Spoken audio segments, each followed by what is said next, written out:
Good morning, everyone. Glad to be giving a talk for Babs again.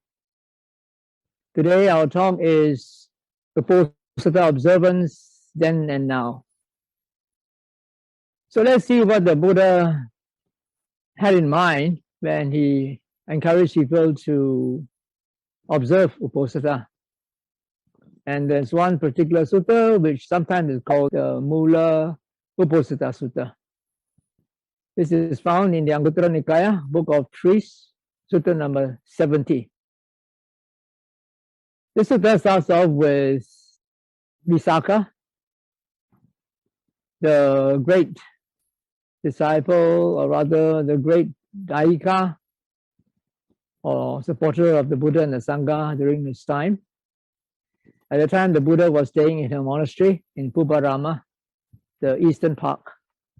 And so one day she came to the monastery in the afternoon, and the Buddha asked her why she was coming in the afternoon. And she said she was here to observe the Uposatha. It seems that during the Buddha's time, when people wanted to observe Uposatha, they would go to the monastery rather than stay at home.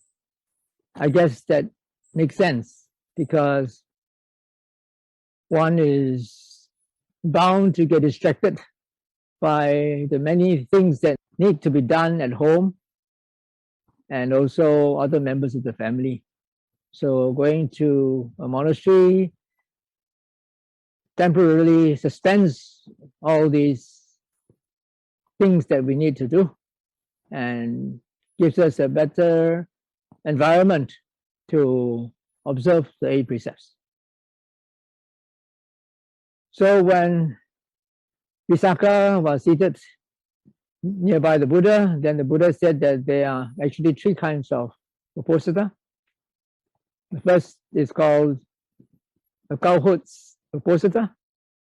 The second is called Nigantas Uposatha.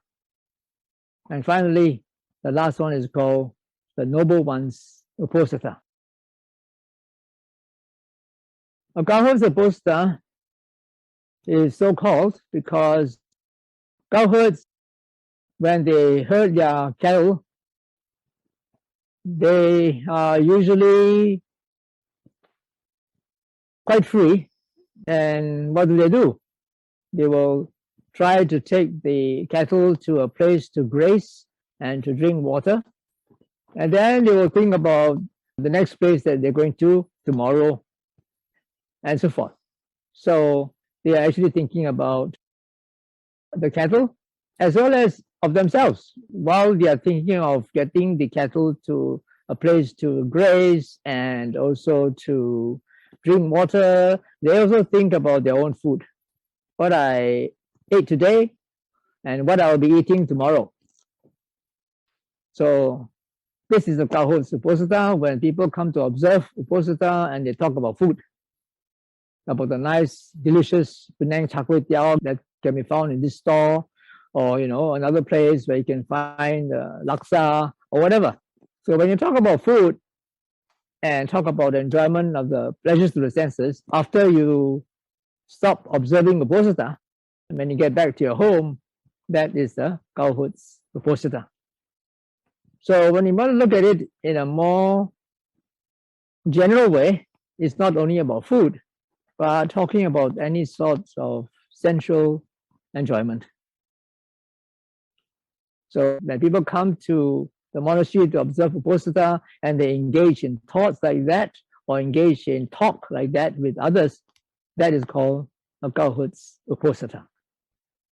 The next one is the Nigantas Uposatha. Niganta was the leader of the giants. We call them giants now. They are actually the Jina. He calls himself the Jina, the conqueror, which the Buddha also called himself so, or is called by his disciples. And the explanation given by the Buddha about the Nigantas Uposatha, according to research of what the Nikantas or the giants did at the time seems to show that it's not very accurate. And it's not very nice also, because this was deprecating the practice of the Nikantas, saying that they only are encouraged to abstain from killing or taking life within a certain distance rather than towards all living beings. And also talk about their practice of going around naked and asking the lay people who come to observe Uposatha to take off all their clothes and to renounce all belongings. But it seems that some of these practices are not really true. And we don't know whether the Buddha actually said that, or whether the compilers of the Pali Canon made it up because of the rivalry between the Buddhists and the giants at the time. So I'm not going too much into detail about this.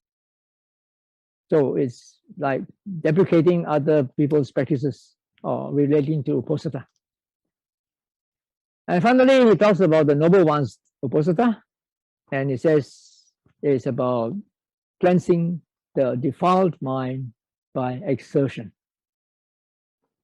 And how does one go about doing that?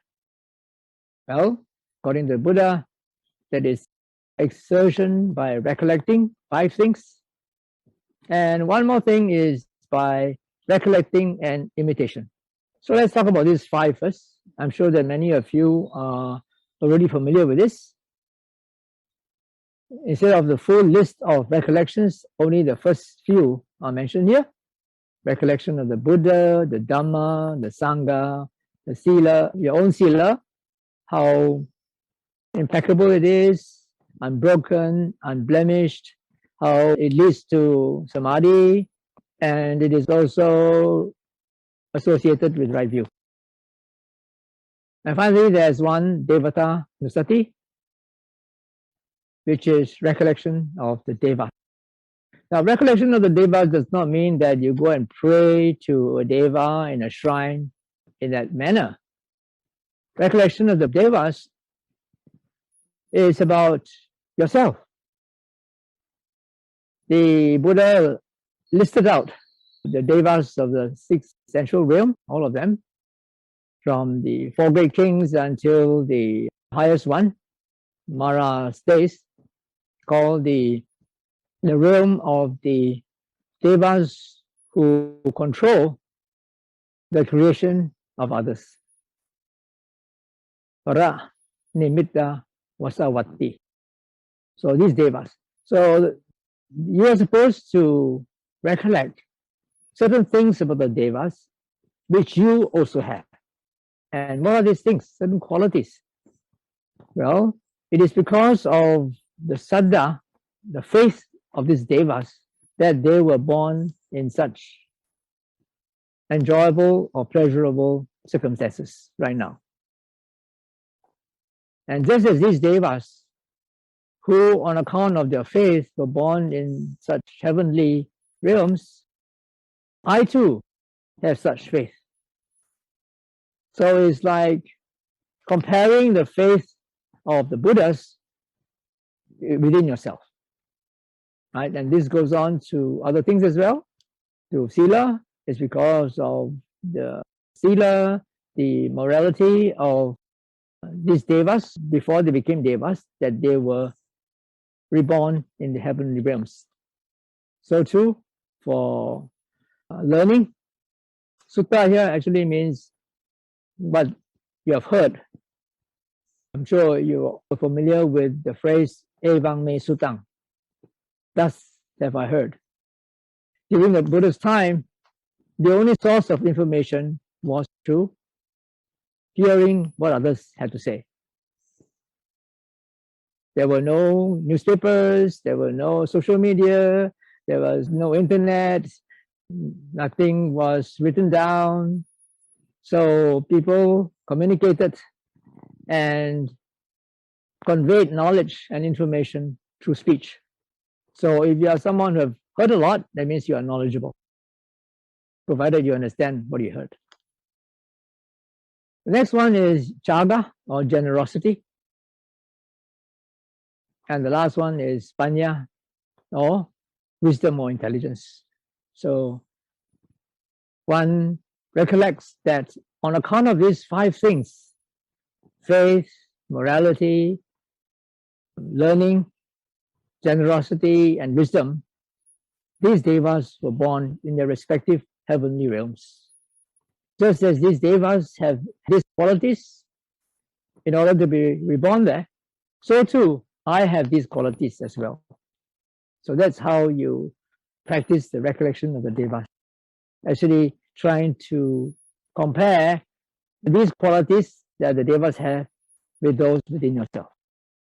Now, one who is observing Uposatha and practices these 5 recollections is called a noble one, a noble disciple who observes the Uposatha of the Buddha, the Dhamma, the Sangha, the Sila, or the Devas, and who dwells together with the Buddha, the Dhamma, or the Sangha, or with morality, or with the Devas respectively. Now the first one is actually the noble disciple who observes the Uposatha of the Brahma, because the Buddha called himself the Brahma. I guess it's because of Brahmanism. Brahmanism was so popular at that time, it was probably the prevalent religion at that time. So he was trying to make things relate to people then.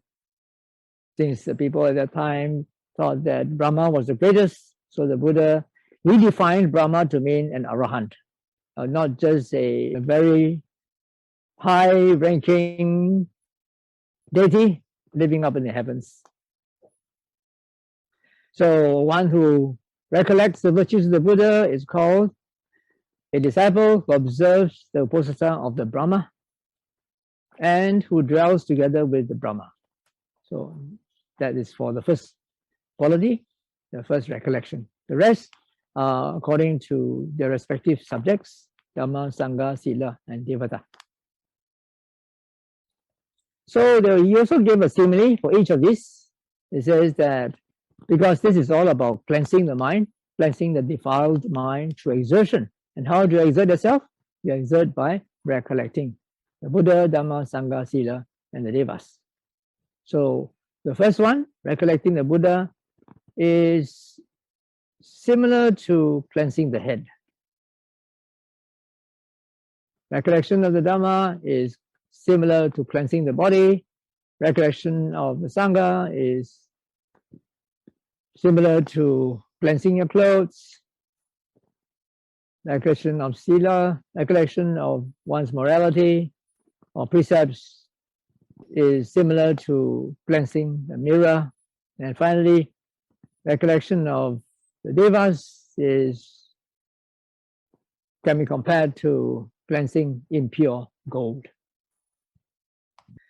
So when somebody who is observing the 8 precepts does all these things, tries to cleanse his defiled mind through exertion by recollecting these 5 things, then his mind becomes blessed, joy arises, and the defilements are abandoned.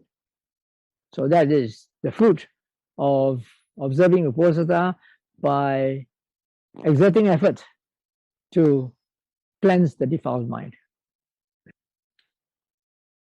And then there's another 6th thing. The 6th thing is also exertion, but it's not just by recollecting, it is also by imitating. And why do you do that? You try to recollect the Arahant's intrinsic 8 precepts.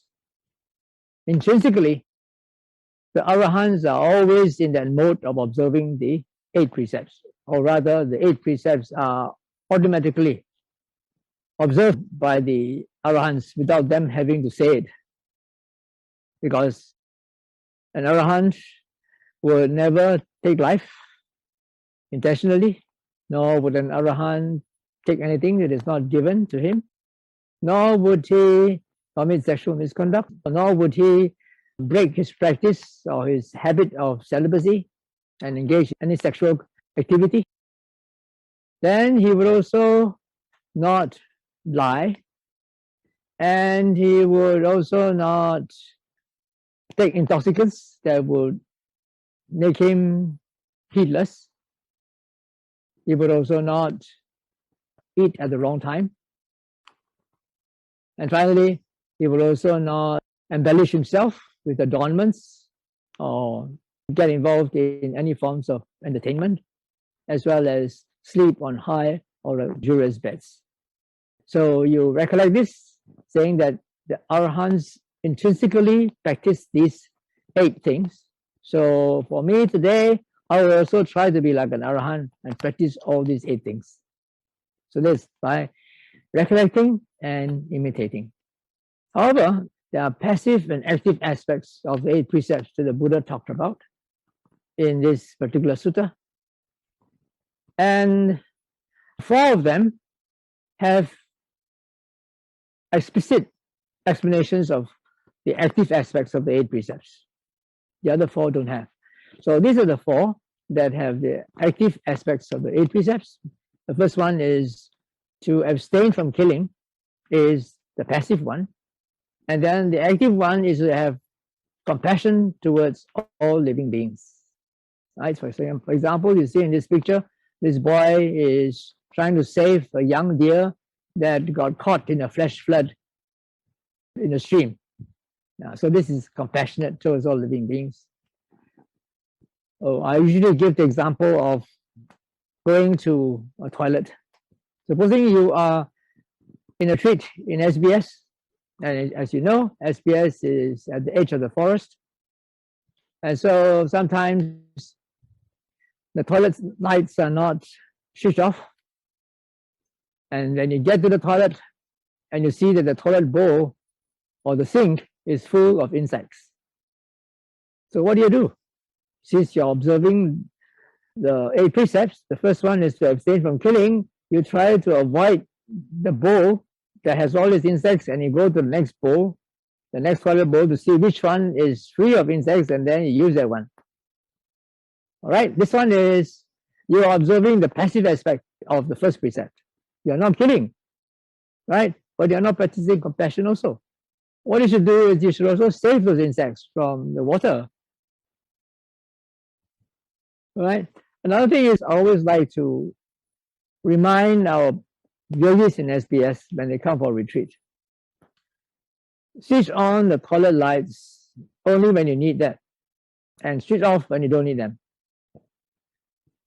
If you leave them on because it's near the forest, a lot of insects will come and they will drop into the bowl or stuck to the sink, and then when the next person comes to use it, then he or she will have a problem trying to save those insects, or will have a problem trying to find a proper place to answer the call of nature.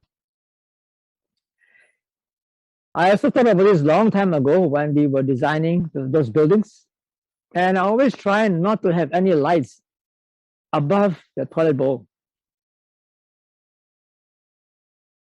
So what I would do is I would put the lights on the corridor outside. There's enough light to see when you get into the toilet without any lights in there itself, because the toilets are open at the top. They don't have a ceiling over them. You know, I mean, there's just a partition, and then it's open, and then the ceiling right up there. There's a gap in between the ceiling or the soffit of the upper floor and the floor where the toilet is. So there's enough light. But we also put a light there at the wall, a fluorescent lamp that can also shine into the toilet. That's for emergency use. You know, when something happens there, we need more light to tackle that situation, then we can switch on the light. But the problem is, people tend to switch on and forget to switch it off, and then the insects will all come. So what I did was I just took off the fluorescent lamp so that nobody can use it. Okay, so that's a precaution, that if you come to SBS and you want to use the toilets or anywhere else where there will be insects, try to practice compassion as well. Switch off the lights, use them only when necessary, and once you have done, switch them off again. So the next one is about stealing. Instead of taking things that are not given by people, we only expect what is given, and we are honest at our heart and devoid of theft. So you don't go around deceiving people through swindling them in various ways. The active aspect of abstaining from lying is to speak the truth, adhere to truth, being trustworthy and reliable, no deceivers of the world. Now, this is a bit of a problem because sometimes people ask me, is it okay to tell a white lie? Well, the Buddha says specifically in some other places that you are supposed to practice this precept such that you don't lie for your sake or for the sake of others. So sometimes people are caught in a predicament. For example, one recent question was asked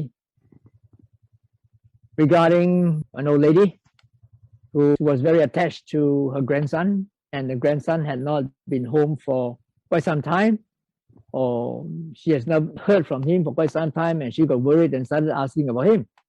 But actually, the grandson had contracted COVID-19 and was in the hospital. And so the family members were hesitant to tell her for fear of her getting worried and upset. So they would say, oh, he's probably outstation, or he's not free to answer you. So if they say something like that, is that a white lie? Yeah, of course it's a white lie. But remember, these are precepts. These are not commandments. It's up to you. You understand the consequences. You think that you want to tell a white lie so that she won't get upset and there's less suffering for her, then you do it. You break the precepts. All right, so as I said, these are precepts, not commandments. You understand the consequences of what you're doing, and you feel that you want to bear the consequences of what you're doing in order to save other people, then go ahead and do it. Yeah, but the negative consequences of telling a white lie may not be as bad as that of telling a black lie that causes harm to people. Since karma is about reaping what you sow, so it could be a scenario in which now you tell a white lie in order to save somebody from suffering. Maybe in future, as a consequence of that, somebody else will tell a white lie in order to save you from some sort of suffering. So that is a consolation. It could happen that way. So some people also ask me about this precept about killing. You say, my house is infested by termites. What should I do? Should I just call the termite exterminator and then exterminate all of them? Again, I say, these are precepts. You understand the law of cause and effect. You have to weigh the consequences. Either you move to another house, or you look for some other preventive measures to chase them away. Or you kill them. You can kill them if you want. You get the exterminator to come and exterminate them, but then you have to pay for it in the future. So you have to weigh the consequences and make your own decision. Finally, the last one is high and luxurious beds. You're abstaining from lying on high and luxurious beds. And so what do? You lie down on the low resting place, either a small bed or a straw mat.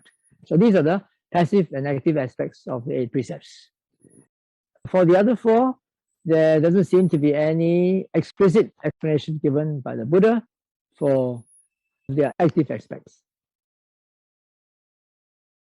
So this one person who observes the 8 precepts and tries to cleanse his defiled mind by recollecting and imitating the 8 specific virtues of the Arahant is called one who observes the Uposatha of the noble ones, complete with the 8 factors. And the Buddha said, one who does so will get the fruits and benefits far greater than kinship over the 16 great countries. During the Buddha's time, there were 16 great countries in India and around India. Some of them were in present Afghanistan and Pakistan. So these were the 16 great countries.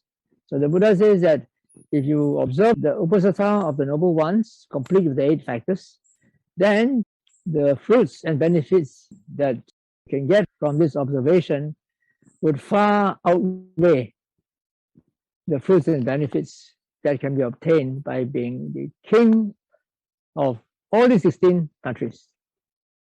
And then he went on to elaborate and give us the time scale of the various Deva realms.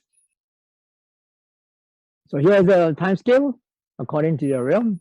You all might be familiar with the 6 realms, the 4 great kings, the Chatu Maharajika, Tavatimsa, the heaven of the 33, the Yama realm. Now this Yama realm of deities is not actually the same Yama, the King Yama, that presides over a being who has just passed away. That Yama seems to be a deity who is so-called guardian of hell, who decides where you're going to go, who weighs your good deeds and the bad deeds and allocates you your proper destination. So I don't know whether that is just a metaphor or there's really a deity there who is doing all this nasty business. Because the law of karma works by itself, you know. You don't need somebody there to preside over the workings of the karma. But anyway, let's not go into that. That's another matter altogether. So this Yama realm of deities is another realm, is higher than the realm of the 33. And beyond that is Tusita heaven, where it seems that the Bodhisattva stayed before he came down to earth to become our current Sammasambuddha. It seems also that currently the next Buddha is also staying there. Nirmanarati is the devas who delight in their own creations. And the last one is the devas who control the creations of other devas. They don't have to create, people create for them and they have control over it. So these are the 6 celestial realms within the central realm. The Buddha also talked about those higher than that, but he never elaborated on them. Those higher than this would be the Brahma deities. One celestial day and night for that particular realm, for the 4 great queens realm, is equivalent to 50 human years. So just one celestial day and night in the realm of the 4 great kings is equivalent to 50 human years. I don't know where these realms are, and it's unlikely that it will be in our physical solar system because we don't have one day and night lasting so long in our solar system, unless they are in a different dimension, which we don't understand, right? So I don't know in that dimension that they are in, I don't know how the time dimension works. So don't ask me where they are. I don't know. We just take it on faith. And then it goes on for the others in a geometric progression, multiplied by 2. So you can see from 50, it goes to 100, to 200, to 400, 1,600. Human years for one celestial day and night in the highest of the Deva realms in our central plane. And you can see a graphic increase of this geometric progression of the duration of one celestial day and night according to the realms. And somehow they also count the months in the same way. 30 days equals 1 month, so you just multiply by 3 and everything will also be multiplied in a geometric progression. And the year also is It's calculated according to the number of months, 12 months per year, and similarly, you get the same thing. Everything is multiplied by 3 in geometric progression. As for the lifespan of the 4 great kings is supposed to be 500 celestial years. Not 500 human years, but 500 celestial years. And again, this is multiplied. Okay, so this is the time scale of the 6 celestial realms that was elaborated by the Buddha. And we don't know how it works. We don't know where they are or which dimension they are in. Now let us compare these recollections and the fruits to another sutta called the Mahanama Sutta, found in the Anguttara Nikaya. Now Mahanama was the Buddha's cousin. And one day he approached the Buddha in a monastery in Kapilavatthu, in Grodharama, and he asked the Buddha, what is the frequent dwelling of someone who has attained to the fruit and who understands the Buddha's teaching? Meaning, what is the frequent dwelling of an Arya? Someone who is already awakened. Well, since he was a layman, awakened to Sotapan or Sakadagami. And the Buddha gave a list of 6 anusatis, very similar to this one, recollection of the Buddha, the Dhamma, the Sangha, of Sila and Chaga, generosity, and finally the Devata, the Deva. We'll compare this with the Uposatha Sutta later. Now, when an Arya, enlightened layperson, dwells in this recollection of these 6 qualities, then his mind will not be obsessed by defilements. And then what happens? His mind becomes straight, leading to inspiration in the meaning, inspiration in the Dhamma, and joy that is connected with the Dhamma. And then this gives rise to rapture, and then the body becomes tranquil, and he feels pleasure or happiness, and this leads to the mind becoming composed or concentrated. Then the Buddha said that this is called a noble disciple who dwells in balance amid an unbalanced population. What is meant by that? Unbalanced population is people who are not developed spiritually, and their minds are distracted and obsessed by defilements in various ways. This noble disciple, because he is recollecting any of these 6 qualities or all of them, becomes composed, and his defilements are abandoned temporarily, and therefore he is dwelling in balance amid those who are unbalanced in terms of not being able to control their mind, being a slave of their defilements. And because he is able to control his mind, he is not obsessed by defilements, then he will dwell unafflicted amid an afflicted population. People who cannot control their minds are led by the defilements into worry and resentment and anger and various sorts of agitation. And he is finally one called the noble disciple who has entered the stream of the Dhamma and develops recollection of the Buddha or the Dhamma or the Sangha or Sila or Chaga or Devata. So you see that there's kind of a difference between the benefits derived from doing these 6 recollections in Mahanama Sutta and that in Uposatha Sutta. Because in Uposatha Sutta, you do almost the same things. You also recollect the Buddha, Dhamma, Sangha, Sila, and Devata, but somehow Saga is not there.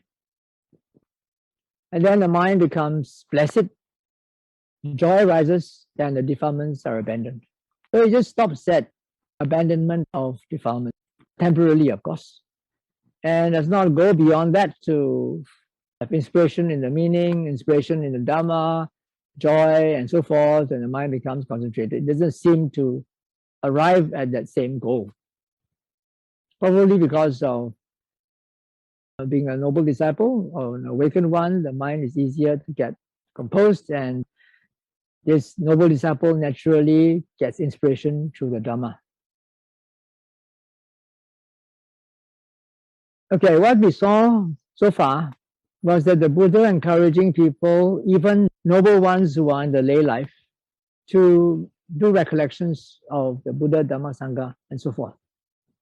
He never told them anything about doing meditation like metta meditation or doing the 4 Satipatthanas. So it seems that during the time, the people who observed Uposatha were not doing other meditations except these recollections.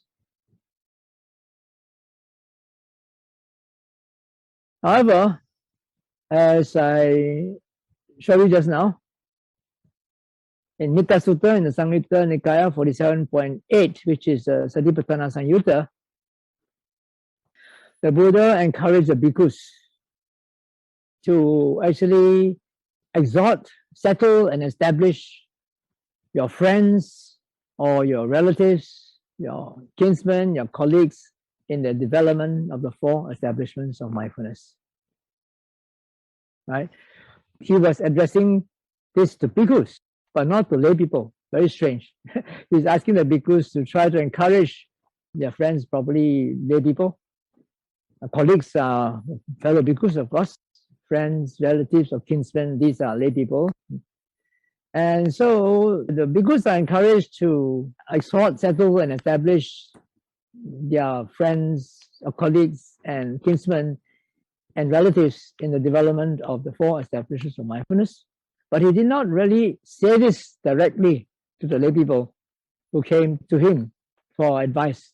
Even someone like Mahanama, who was at least a Sotapanna, and who asked for advice on the frequent dwelling of a noble disciple who has attained the Dhamma and who understands the Buddha Sasana. One would think that the Buddha should encourage him to keep on practicing and for the higher paths. But no, he still stopped at recollection of the Buddha, Dhamma, Sangha, and so forth. Now, this is a bit strange. Okay, so we're done with Uposatha observance during the Buddha's time. And now let's look at Uposatha observance now. What do people do now during Uposatha? So the common practices on Uposatha day nowadays is social gathering. In many places, particularly in traditional Buddhist countries like Sri Lanka, Burma, and Thailand, Uposatha day is a day of social gathering. They go to the temple, they go to the monastery and get around and chit-chat, and you see them, some of them are just chit-chatting away, looking at people, you know. But of course, some of them observe the 8 precepts, or maybe most of them observe the precepts, and after doing that, then they go to do their social gathering. They have social gathering and chit-chat with people. And some people, of course, make aspirations and prayers, especially on Uposatha day, although it's not necessarily confined to that. I've heard of people in Penang many, many years ago when I was in Mahindarama temple in Penang. Because I'm not really exposed to all these city, urban temples and monasteries. I was there on some occasion, maybe I was giving a Dhamma talk or something. And I observed that outside, under the Bodhi tree, there was a glass box. And there were a lot of white paper with writing written on it, you know. Instead of people putting in donations, you know, you see people putting in all these slips of paper into that glass box. And I was wondering what it was. And I asked some temple devotees. And he told me that, oh, these are the students who are going to take the exam soon. They're coming here to make their aspiration to pass the exam with flying colors and so forth. I guess, when you are under 8 precepts, it's more powerful for your aspirations to come true. But having said that, even during the Buddha's time, or rather, according to the commentaries, during the Buddha's time, people would make dana, and while they are making dana, then they would make the aspirations. All those biographies of the great disciples of the Buddha all have this same element. In a past life, when they were during a previous Buddha's time, they were so impressed and inspired by the great disciples of the Buddha at that time, they also made an aspiration to become like them. And so what they would do is they would make a dana to the Sangha or to the Buddha or to the Sangha headed by the Buddha. And while doing so, then they will make an aspiration, by this meritorious deed, in future may I also become a great disciple, like the great disciple of such and such a Buddha. So it's an age-long habit, and you could say practice of lay people. Of course, you also listen to Dhamma talk. Now here you see a picture of Dong Po Sumedong giving a Dhamma talk in Babs, but I'm sure nowadays, with COVID-19 movement restrictions, one can also have access to Dhamma talks through YouTube or by reading or listening to SoundCloud or some audio stream somewhere. And then you can also read Dhamma books, either at home or in the library, in your society. And then people also have Dhamma discussions sometimes during Uposatha day. And in some places, they have sutta chanting. Besides, I guess in Babs, you have your regular weekly chanting at night, but on Uposatha day itself, they might have a special session of chanting the suttas together. Or you could transcribe sutta passages as a form of mindfulness. I learned about this through Mechi Punisa. Mechi Punisa was in SBS, I think last year or so, and she conducted a Satipatthana course in Mandarin for interested people. One of her activities was script copying or transcribing the suttas. You can do that in any language, in Chinese or in English. You just try to copy the translation of that particular sutta, say for example, the Satipatthana Sutta. And as you try to copy that, transcribe that, then automatically your mind becomes composed. So that's an interesting tool that she used. There is a way of composing the mind, and after that, when you try to meditate, then you'll find that your mindfulness becomes better. And of course, some people meditate besides just 6 recollections recommended by the Buddha. They can do other forms of meditation like the 4 Brahmaviharas, or even do Satipatthana or Anapana or whatever.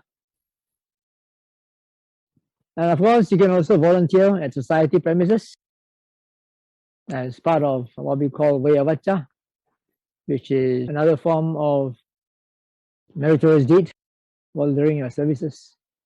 Or you could also volunteer for soup kitchen, especially now when the economic situation is so bad. A lot of people getting unemployed, people don't have enough to eat or to even get by. So as we saw, the positive aspect of the first precept of refraining from killing is actually to be compassionate towards all beings. So this is a form of being compassionate towards all beings by volunteering to help others. So I guess this is about all. Now we can see how Uposatha was observed during the Buddha's time as encouraged by the Buddha, and how it is practiced now. So if there are any questions, please feel free to Ask them and I will try my best to answer. Bante, can I say that Mara resides under the Nima Narati or the Paranimita realm? Yeah, the highest one, if I'm not mistaken. I see. Okay. How were the celestial to human years derived? I think he's asking about the calculation and the conversion. No idea. Ask the Buddha. All right. Next question comes from Facebook. Can Ayasma explain whether Uposatha Day is a ritual or otherwise? It seems that in India, the full moon days and the new moon days are pretty auspicious because not only do they believe, but from the yogic sciences, it seems that the energy level at that time is just ideal for spiritual cultivation. So it's not just a ritual, but they are taking advantage of the spiritual energy that is available on such special days. So it's not just Saturday and Sunday, it's according to the phases of the moon. We have another question here. It's that the noble ones in lay life include the 8 and 10 preceptors. Well, you see the word noble ones, Arya, or Arya Savaka, that is used by the Buddha in a Pali canon, is quite different from what we understand it to be nowadays. When we use the word Arya nowadays, we tend to think of them as those who have become awakened, starting from Sotapan until an Arahant. But the usage in the suttas covers actually a wider range and includes also people who are noble in their character in the sense of being ethical people and spiritually inclined people. Okay, not just the awakened ones. Now, our next question. Okay. Namo Buddhaya Bante. Must 8 precepts be observed during new and full moon days? I just mentioned just now. I mean, if you want to take advantage of the spiritual energy, that is the best. But then you can observe it anytime, and the fruits are not as similar, maybe less on the full moon and new moon days. Bante, since Uposatha days can vary in different countries depending on their tradition, can I just use the Chinese calendar to find out the new and full moon days? No problem. The difference is only 1 or 2 days. Okay. This one is a bit more on sila and specifically on killing. How do we manage eating meat when we know that this meat was butchered? Well, it seems that there's a story behind this. The Buddha at one time was requested by Devadatta, who was then trying to usurp power from the Buddha. He wanted to lead the Sangha, and he was making this as a strategy to gain disciples. He made a request of the Buddha, several things, like all monks should become vegetarian, all monks should stay in the open, and all monks should have only 3 robes and not more, and so forth. Make a lot of requests that seems to portray him as someone who is very austere, and encouraging austere practices. Although the Buddha refused all of them, and he said that, well, he allows monks to eat meat, provided these are free from the 3 suspicions. The 3 suspicions of what? That he has seen or heard or suspected that this animal was especially slaughtered for him. Right? But if it's already slaughtered and then it's available in the market and you get it, then you are allowed to eat. The follow-up question to that is that must one stick to being a vegetarian on Uposatha Day? Because this, I think sister has noticed that some monastics do not stick to vegetarianism. I just answered the question. All right. Right. Okay, now another thing I wanted to say is about, about the killing, So, although the Buddha said they are allowed to eat meat from which the animal has not been slaughtered specifically for you, it doesn't mean that you can order, This means that you cannot order. For example, you go to a seafood restaurant and then you have got live crabs and fishes in the aquarium and you go and select the one that you want to eat, and then they cook it for you, that is killing. Or if you're going around the market, that this one story that Reverend Suvano talks about many years ago. Because this lady was going around in a wet market, and then he saw a fish that was so fresh, she was still jumping, on the table. And she told the fishmonger, he says, I want this fish, but it's still alive, I can't buy a live fish. And so the fishmonger says, no problem, ma'am. You go take a walk and come back later. So if the intention is to actually take the fish without saying so, but actually, indirectly saying so, that is also tantamount to killing. You cannot order chicken in advance. For example, in Burma, huge, massive yektas, meditation centers, and they've got hundreds of yogis, hundreds and hundreds of yogis. So how do they cook their meal? How do they going to cook chicken for 500 people, So what they do is they will send out teams of kitchen staff to various markets early in the morning to get a bit from here and a bit from there without ordering. Okay. Right. Thank you for the clarification, but I think comes back down to the intention. Yep. Right. All right. This is a pretty long question. I'll break it down into a few parts. How does one reconcile the Silabbata Paramasa with the strict practice of the precepts? More specifically, with the Vikala Bojana.